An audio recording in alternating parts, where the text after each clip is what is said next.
না এমনি। কেন বলছি বলো তো, আজকে ভিডিওটা করার একটা বিশেষ কারণ তোমরা নিশ্চয়ই বুঝতে পারছো। এমনি বললাম। আসলে কালকে থেকে যা শুরু হয়েছে দেব শুভশ্রীকে নিয়ে, সত্যি আমি এটা মানে ভাবছি যে পাবলিক কী চাইছে, পাবলিক কী চাইছে, পাবলিক কী চাইছে।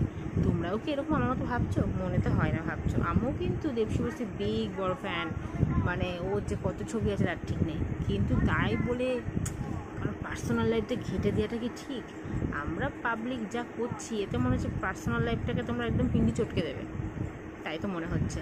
আরে ভাই, ওরা আমাদের জন্য ট্রেলার লঞ্চে একসাথে এসছে, ছবি প্রমোশন করিয়েছে, ট্রেলার লঞ্চ করিয়েছে, ব্যাস এনাফ। আনন্দ করো, এনজয় করো, আমিও খুশি হয়েছি। এরপরে আর কিছু করা ঠিক না। তোমরা সবাই যা শুরু করেছো তাতে মনে হচ্ছে একটা দেব শুভশ্রীর এবার বিয়েটা দিয়েই দেবে। আরে রাজ চক্রবর্তীর লক্ষ্মীর কী হবে? ওদেরকে কত ভাবো। সবাই সবার লাইফে সেটেল, সবাই এখন আজকে থেকে আবার নতুন কাজ শুরু করে দিয়েছে। তো আমরাও আমাদের কাজটা শুরু করি। তা না করে কিছু মানুষ এত বাজেভাবে ফেসবুক নিয়ে পড়েছো দেব শুভশ্রীকে নিয়ে, মানে ওদের বিয়ে দিয়ে ছাড়বে মনে হচ্ছে। আরে ভাই, ওরা এগিয়ে গেছে অনেকটা, আর পিছিয়ে টেনে নিয়ে এসে চাহা ত্যাগ করার দরকার নেই, ঠিক আছে?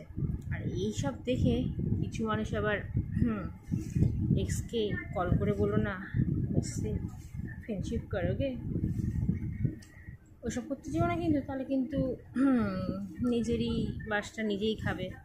এইসব দেখে আবার কিছু মানুষ ইন্সপায়ার হয়ে যেও না।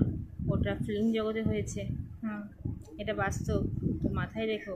আর এত মাতোয়ারা না হয়ে সবাই নিজের কাজগুলো করো, অত ব্যস্ত হওয়ার কিছু হয়নি। ওরা ওদের কাজ করুক, আমরা আমাদের কাজ করি।